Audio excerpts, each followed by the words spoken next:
Good morning, ma'am. Today I am going to present PPBS. PPBS is one of the educational management technique which is based on scientific principle. So before starting, we must know what is educational management. Educational management refers to the administration of the education system in which a group combines human and material resource to supervise, plan, strategize and implement a structure to execute an education system. Then Taylor is the father of scientific principle of educational management. In 1909, Taylor published the book named as that was named as the Principles of Scientific Management. In this, he proposed that by optimizing and simplifying jobs, productivity would increase. PPBS stands for Planning, Programming, Budgeting Systems. History and development of PPBS. In ancient days, meaning the 1960s, the PPBS was considered as an innovation in budgeting. PPBS was first introduced in the Defense Department in the USA in 1961 by Robert McNamara and in all departments in 1965 until 1975. Though it failed to be widely adopted in government, PPBS is effective in less complex organizations such as NGOs. PPBS is an integrated management system that places emphasis on the use of analysis for program decision making. The purpose of PPBS is to provide management with a better analytical basis for making program decisions and for putting such decisions into operation through an integration of the planning, programming, and budget functions. Program decision making is a financial function of management. It involves making basic choices as to the direction of an organization's effort and allocating resources accordingly.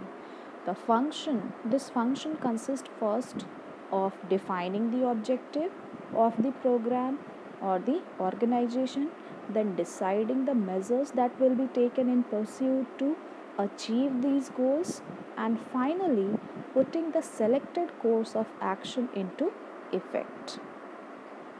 Then there are 5 stages of PPBS. First stage is specification of objectives, second stage is systematic analysis, third stage is functional classification, fourth stage is organization, and fifth stage is evaluation. In specification of objective, the objectives of the program are to be specified in consistence with the long-term goals in quantitative terms as far as possible.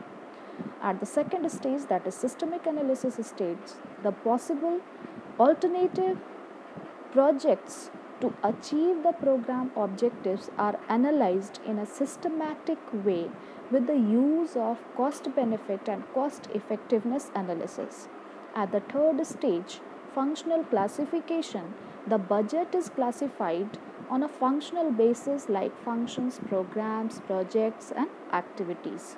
And the next stage is organization, in which budget formulation addresses the organizational structure, managerial and administrative procedures of the programs, projects, and activities.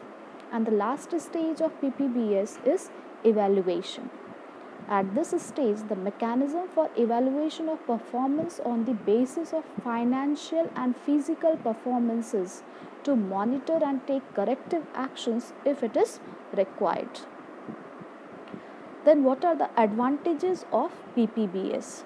It integrates the process of program, project formulation, budget allocation and evaluation in a systematic way. It helps in the choices of programs or projects, allocation of resources on them, and performance evaluation for the executive and legislature. It integrates the decision making regarding the choices of program projects to achieve the intended objectives. Then it attempts to provide maximum social advantage with the prudent use of scarce resources, and it incorporates the future budgetary repercussions as per the nature and size of the project. Then, what are the shortcomings of or limitations of PPBS? For appropriation and control purpose, expenditure are continued to be classified in a traditional line item approach. So, various objectives budgetary policy make budgeting complex and confusing at certain times. The problem arises in its application in case of multiple objectives of a program project that involves different agencies. It is difficult to acquire necessary information regarding performance evaluation and cost estimation in a uniform way in all governmental activities.